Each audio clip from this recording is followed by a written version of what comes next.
இன்றைக்கி தை வெள்ளி காலையிலேருந்து வீடெல்லாம் பெருக்கி கோலம்லாம் போட்டு முடிச்சுட்டு பூஜை ரூம்லாம் சுத்தம் பண்ணி சாமிக்கெல்லாம் அலங்காரம் பண்ணி வச்சுட்டு அதுக்கப்புறம் ஒரு ஸ்வீட் செஞ்சு சாமி கும்பிடலான்னு சொல்லிட்டு இன்றைக்கி கேசரி தான் செய்ய போயிருந்தேன்.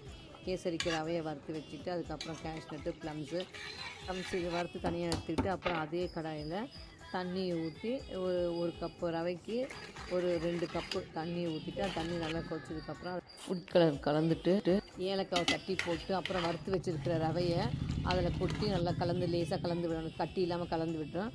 ரவை நல்லா வெந்த பிறகு கப்புக்கு நான் 1.5 கப் சர்க்கரை வச்சுருக்கேன். அதை போட்ட உடனே நல்லா கரைஞ்சி அது அப்படியே டிரான்ஸ்பரண்ட்டாக வந்துடும் கேசரி.